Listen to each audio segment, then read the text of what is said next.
আমেরিকার প্রেসিডেন্টের গদিতে রাজ্যাভিষেক হওয়া ডোনাল্ড ট্রাম্পের আর কিছুক্ষণ সময়ের অপেক্ষা।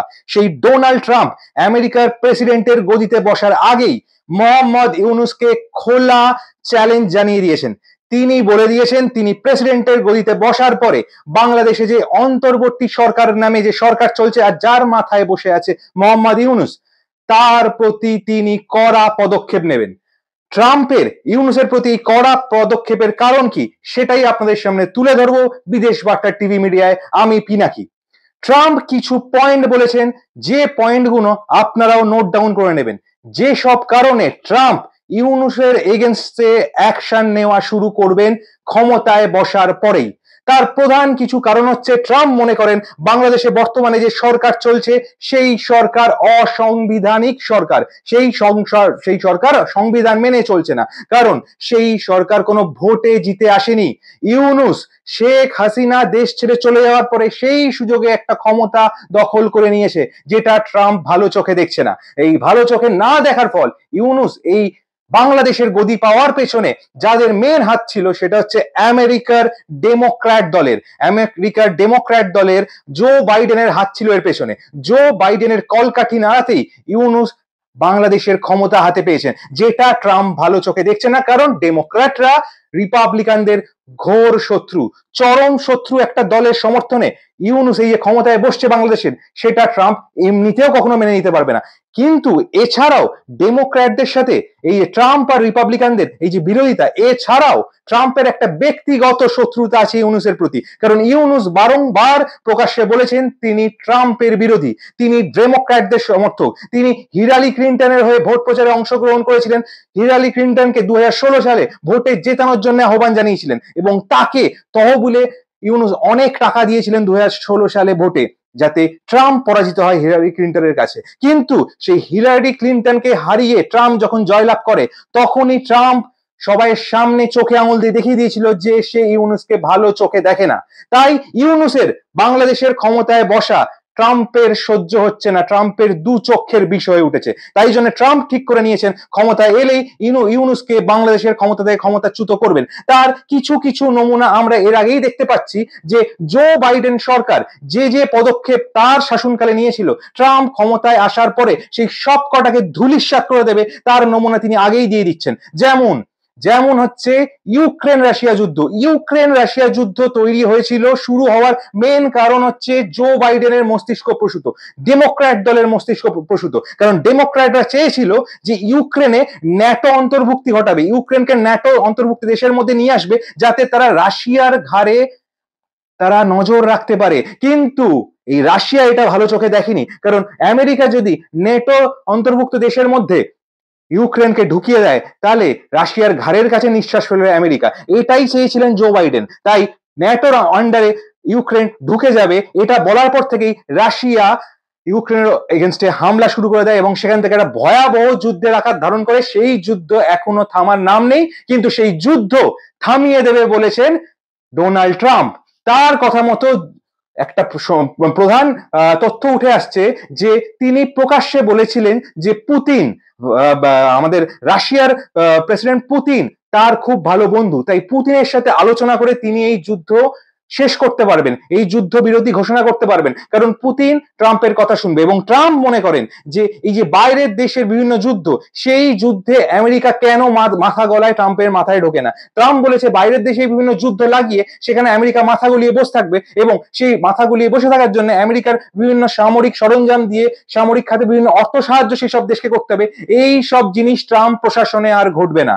ট্রাম্প আর কখনোই বাইরের বিভিন্ন যুদ্ধে মাথা ঘামাবে না এবং আমেরিকা নিজের অর্থনৈতিক ক্ষতি করবে না বাইরের কোনো দেশকে যুদ্ধে সাহায্য করার জন্য। তাই ট্রাম্প বলেছিলেন, না, আমি ক্ষমতায় আসার পরে ইউক্রেন রাশিয়া যুদ্ধ বন্ধ করে ছাড়বো, কারণ ইউক্রেন রাশিয়া যুদ্ধের মাঝখানে জো বাইডেন প্রশাসনে ইন্ধন থাকার জন্য এই যুদ্ধ এতদিন চলেছে। তাই ইউক্রেন রাশিয়া যুদ্ধ, জো বাইডেনের শুরু করা যে যুদ্ধ, সেই যুদ্ধ ট্রাম্প ক্ষমতায় এলেই বন্ধ হয়ে যাবে। এছাড়াও তিনি বলেছেন প্যালেস্টাইন ইসরায়েল যুদ্ধ, যেখানে জো বাইডেন বারংবার এই যুদ্ধ যাতে জিয়ে থাকে তার চেষ্টা করেছেন, সেখানেও ট্রাম্প বলেছেন তিনি মধ্যস্থতা করে ইসরায়েল প্যালেস্টাইনের এই যুদ্ধ বা ইসরায়েল হামাসের এই যুদ্ধ মেনলি সেই যুদ্ধ তিনি বন্ধ করবেন এবং তিনি খোলা চেতাবনী দিয়ে দিয়েছেন হামাসকে। তিনি হামাসকে বলে দিয়েছেন তারা যদি কিছুদিনের মধ্যে যুদ্ধ বিরতি শর্ত না মানে তাহলে আরো ভয়ঙ্কর আক্রমণ আমেরিকা করবে এবার ইসরায়েলের সঙ্গে হাত মিলিয়ে। তো এখানেও বোঝা যাচ্ছে ট্রাম্পের ক্ষমতা আসার সঙ্গে সঙ্গে তার আরো একটা পদক্ষেপ, এবং এই সব পদক্ষেপ ধরলে আরেকটা জিনিস বোঝা যায় যে জো বাইডেন সরকার যে বাংলাদেশকে উত্তপ্ত হতে, যে বাংলাদেশকে ছারখার হতে মদত জুগিয়েছিলেন ইউনূসকে ক্ষমতায় বসিয়ে, সেটাও ট্রাম্প বন্ধ করে ছাড়বেন। কারণ ট্রাম্পের ঘোর বিরোধী হচ্ছে মোহাম্মদ ইউনূস, আর ট্রাম্প ইউনূসের এই ক্ষমতায় বসাকে ভালো চোখে দেখছেন না। তাই জন্য ইউনূসের ক্ষমতা চলে যাওয়া কিছুক্ষণেই সময়ের অপেক্ষা। কিন্তু আরো কিছু জিনিস দেখা যায় যে কারণে ট্রাম্প ইউনূসের উপর বিভৎস রেগে আছেন এবং ক্ষুব্ধ। তার কারণ হচ্ছে বাংলাদেশে বর্তমানে যে সংখ্যালঘু হিন্দুদের উপর অকথ্য অবিচার অত্যাচার হচ্ছে ইউনূস প্রশাসনে, এবং ইউনূস মুখ বন্ধ করে সেগুলো দেখছেন এবং তাতে অনেক অংশে ইন্ধন যোগাচ্ছেন। ইউনূস চাইছেন বাংলাদেশের সংখ্যালঘু হিন্দুদের উপর অত্যাচার হোক এবং বাংলাদেশে এই সংখ্যালঘু হিন্দুরা নিশ্চিহ্ন হয়ে যাক। এটাও ট্রাম্প ভালো চোখে দেখছেন না, কারণ ট্রাম্প নিজে ক্ষমতায় আসার সময় ট্রাম্প আমেরিকায় বহু অংশে ভারতীয় বংশোদ্ভূত হিন্দুদের ভোটে জয়লাভ করেছিলেন। ভারতীয় বংশোদ্ভূত হিন্দুদের পূর্ণ সমর্থন ছিল ট্রাম্পের দিকে। ট্রাম্প এই ভারতীয় বংশোদ্ভূত অসংখ্য হিন্দুদের সমর্থনে ক্ষমতায় আসার পর তিনি জানেন তিনি এই হিন্দুদের পাশে দাঁড়ানো তার পক্ষে এক এবং প্রধান কর্তব্য, এবং তিনি এইটা করবেন যাতে তার এই আমেরিকায় ভারতীয় বংশোদ্ভূত হিন্দু ভোট তার দিকে এক কাট্টা থাকে। তাই জন্যে তিনি বাংলাদেশে ঘটে চলা সংখ্যালঘু হিন্দুদের উপর অত্যাচার বরদাস্ত করবেন না, এর আগেই তিনি প্রেস কনফারেন্স করে বলে দিয়েছিলেন। এবার আসা যাক আরো একটা বিষয়, বাংলাদেশে আরো একটি ধর্মীয় প্রতিষ্ঠান, হিন্দুদের, সংখ্যালঘুদের, সনাতনীদের ধর্মীয় প্রতিষ্ঠান ইসকন, এই ইসকনের ওপর মুহুর্মুহু আক্রমণ চালাচ্ছে বাংলাদেশের বর্তমান সরকারের সময়কালের জনগণ। বাংলাদেশে ইউনূস প্রশাসন ক্ষমতায় আসার পর থেকে এই ইসকনের মন্দির, ইসকনের ধর্ম প্রতিষ্ঠানে বারংবার বিভিন্ন জায়গায় আক্রমণ হচ্ছে, ভাঙচুর হচ্ছে, দেবদেবীর মূর্তি ভেঙে তুবড়ে চুরমার করে দেওয়া হচ্ছে, সেখানে সাধু সন্ন্যাসীদের হত্যা করা হচ্ছে, এবং বহু সাধু সন্ন্যাসী যারা প্রতিবাদ করছে, গলার স্বর তুলে বলছে এগুলো অন্যায্য হচ্ছে, তাদেরকে গ্রেপ্তার করা হচ্ছে। তার জলজ্যান্ত উদাহরণ চিন্ময় কৃষ্ণ মহাপ্রভু।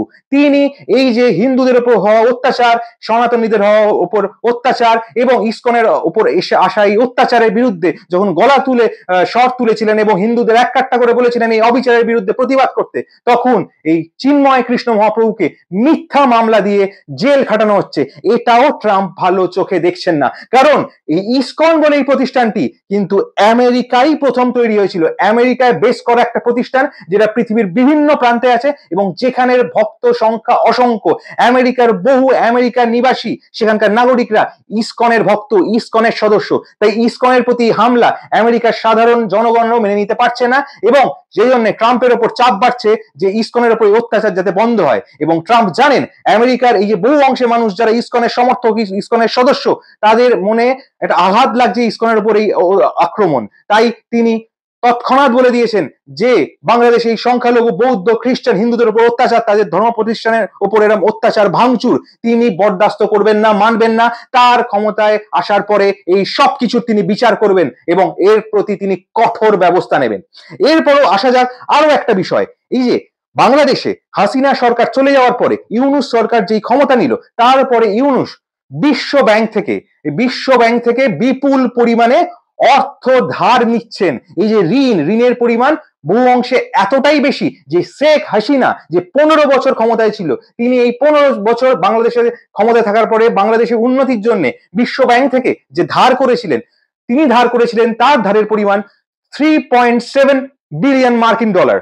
তিনি 15 বছরে 3.7 বিলিয়ন মার্কিন ডলার তিনি ধার নিয়েছিলেন। আর ইউনূস ক্ষমতায় আসার পরে এই 5-6 মাসেই ইউনূস 4.1 বিলিয়ন মার্কিন ডলার ধার নিয়ে বসেছেন। তাও কি এই ধার তিনি নিয়েছেন বাংলাদেশের উন্নতি, পরিকাঠামো ব্যবস্থা আরো ভালো করার জন্য, এইসব কারণে নয়। এইসব কারণ হলেও ভাবা যেত, কিন্তু তিনি এই ধারটা নিয়ে বসছেন অস্ত্র শস্ত্র কেনার জন্য, তিনি জঙ্গি কার্যকলাপ বাড়ানোর জন্য এইসব কাজগুলো করছেন। তিনি বাংলাদেশের বুকে জঙ্গি কার্যকলাপে ইন্ধন দিচ্ছেন, আর তার নমুনা পাওয়া যায়। তিনি তাই জন্য হঠাৎ করে এতদিন বাংলাদেশের সাথে পাকিস্তানের যে সম্পর্ক ছিল না, যে সম্পর্ক 1971-এর পর থেকে বিচ্ছেদ হিসেবে ঘোষণা হয়েছিল, সেই সম্পর্কে তিনি হাওয়ায় আরো পালে হাওয়া দিতে শুরু করেছেন। তিনি হঠাৎ করে বলতে শুরু করেছেন পাকিস্তানের সঙ্গে যে তাদের এই দূরত্ব তৈরি হয়েছিল, তিনি ক্ষমতায় এসছেন, তিনি এই দূরত্ব মিটিয়ে দেবেন। এবং তাই জন্য তিনি পাকিস্তানের প্রধানমন্ত্রীর সাথে হঠাৎ করে তিনি দেখা করে মিটিং করেছেন এবং তিনি বলেছেন পাকিস্তানের সাথে বাংলাদেশের সম্পর্ক আরো মজবুত হবে, তারা একে অন্যের অনেক কাছাকাছি চলে আসবে, ঢাকা করাচির সম্পর্ক অনেক তিনি মজবুত করে ছাড়বেন এবং তার এই কথা কাজেও প্রমাণ পাওয়া যাচ্ছে। কারণ এতদিন পরে হঠাৎ করে পাকিস্তান থেকে ডাইরেক্ট জাহাজ বাংলাদেশের চট্টগ্রাম বন্দরে এসে নগর নিল। যে জাহাজ এতদিন বাংলাদেশে আসার অনুমতি ছিল না, শেখ হাসিনার সময় বাংলাদেশে পাকিস্তান থেকে ডাইরেক্ট কোনো জাহাজ আসার অনুমতি ছিল না, সেই যে নিষেধাজ্ঞাও ইউনূস তুলে দিলেন, তিনি তুলে দিয়ে পাকিস্তান থেকে ডাইরেক্ট জাহাজ বাংলাদেশে আসার অনুমতি দিয়ে দিয়েছেন এবং সেই জাহাজ আসার পরে সেই জাহাজকে কোনো চেকিংও করা যাবে না এমনও নিয়ম তিনি চালু করেছেন। এবং এতেই বোঝা যায়, এতেই সন্দেহ বীজ দানা বাঁধে যে হঠাৎ করে ইউনূসের পাকিস্তানের প্রতি এত সখ্যতা কেন এবং পাকিস্তান থেকে আসা জাহাজের প্রতি কোনো চেকিং হবে না, এরও পেছনে মেন ইন্ধন কি। তখনই একটা জিনিস জানা যাচ্ছে যে পাকিস্তান থেকে বিপুল পরিমাণ অস্ত্র শস্ত্র বিস্ফোরক বোমা বাংলাদেশে আসছে, বাংলাদেশে এসে মজুদ হচ্ছে নাশকতা ঘটানোর জন্য, জঙ্গি কার্যকলাপ ঘটানোর জন্য ভারতের বিরুদ্ধে এবং পৃথিবীর বিভিন্ন দেশে বিভিন্ন প্রান্তে এই জঙ্গি কার্যকলাপ ঘটাবে বলে বাংলাদেশ ঠিক করছে এবং তাতে তারা পাকিস্তানের সাথে হাত মেলাচ্ছে, পাকিস্তানকে কাছে টেনে নিচ্ছে। এই যে পাকিস্তান, যে দেশটা নিজেরা নাশকতার জন্য জঙ্গি কার্যকলাপের জন্য পৃথিবীর কাছে নিন্দিত, আমেরিকা থেকে শুরু করে ইউরোপিয়ান কান্ট্রি পাকিস্তানকে ভৎসনা করেছে তারা জঙ্গি কার্যকলাপকে ইন্ধন দেয় বলে, সেই পাকিস্তানের সাথে ইউনূস হাত মেলানোর ফলে বাংলাদেশের প্রতিও এবার চক্ষুশূল হয়ে উঠেছে ইউরোপ আর আমেরিকার দেশগুলোর। তাই জন্যে ডোনাল্ড ট্রাম্প ঠিক করে নিয়েছেন তিনি এই যে বিশ্ব ব্যাংক থেকে ইউনূসের ঋণ নেওয়া এত বিপুল পরিমাণে, এটা তিনি ভালো চোখে দেখছেন না, এটাও তিনি বন্ধ করার দিকে এগোচ্ছেন। এবং তিনি এটাও ভালোভাবে জানেন যদি এই বিপুল পরিমাণে যে ধার ইউনূস যেটা কোনো ভালো কাজের জন্য নিচ্ছে না, নাশকতা জঙ্গি কার্যকলাপের জন্য নিচ্ছে, সেটা যদি একবার বন্ধ করে দেওয়া যায়, এই ঋণ দেওয়া বাংলাদেশকে যদি বন্ধ করে দেওয়া যায়, তাহলে বাংলাদেশের তো পয়সার যে দরকার হবে সেই ঘাটতি মেটানোর জন্য তাকে যেতে হবে চীনের কাছে। যে চীন এতদিন বাংলাদেশকে এত ইন্ধন জগিয়ে যায় বিভিন্ন নাশকতা করার জন্য, আমেরিকার বিরুদ্ধচারণ করার জন্য, ভারতের বিরুদ্ধচারণ করার জন্য, সেই চীনও আস্তে আস্তে পিছু পা হয়ে যাবে বাংলাদেশ থেকে, চীনও বাংলাদেশ থেকে হাত গুটিয়ে নেবে। কারণ এই বিশ্ব ব্যাংক থেকে ঋণ না পেলে বাংলাদেশ যে পরিমাণ তখন টাকা চাইতে থাকবে চীনের কাছে, চীনেরও সেটা দেওয়া সম্ভব হবে না, তখনই চীন হাত তুলে নেবে বাংলাদেশ থেকে এবং বাংলাদেশের থেকে দূরত্ব বাড়াবে, যেটা আমেরিকার জন্য ভালো এবং মঙ্গল। তো এই জন্য ট্রাম্প সেই দিকেও এগোচ্ছেন যে বাংলাদেশকে বিভিন্ন দিক থেকে ইউনূসকে ক্ষমতাচ্যুত করে এবং বিভিন্ন চাপে রেখে বিভিন্ন নিয়ম নীতি কঠোর আইন বলবৎ করে বাংলাদেশকে নাস্তানাবুদ করার দিকে এগোচ্ছেন ডোনাল্ড ট্রাম্প, যিনি ভাবি প্রেসিডেন্ট হতে চলেছেন আমেরিকার। তাই আর কিছুক্ষণের অপেক্ষা, এই কিছুক্ষণ বাদেই ডোনাল্ড ট্রাম্প ক্ষমতা নেওয়ার পরে কি কঠোর সিদ্ধান্ত, কি কঠোর সিদ্ধান্ত বাংলাদেশের উপর নামতে চলেছে এবং ইউনূসের কপালে কত দুঃখ আসতে চলেছে, ইউনূসের গদি কতক্ষণের মধ্যে চলে যাবে, সেটা আর কিছুক্ষণের অপেক্ষা। আপনারা আর কিছুদিন অপেক্ষা করলেই বুঝতে পারবেন ট্রাম্পের চাল এবং ট্রাম্পের চালে ইউনূসের নাস্তানাবুদ হওয়া। তাই ট্রাম্প ক্ষমতায় আসার পরে যে ডিসিশন গুলো নেবেন, যে কঠোর আইনগুলো বাংলাদেশের উপর চাপাবেন, সেইগুলো আপনাদের সামনে তুলে ধরবো আমি পিনাকি। তাই বিদেশ বার্তা টিভি মিডিয়ায় আপনারা নজর রাখবেন আর সব সময় সজাগ থাকবেন দেশ বিদেশের খবরে। আজকের মতো চললাম, সবাই ভালো থাকবেন।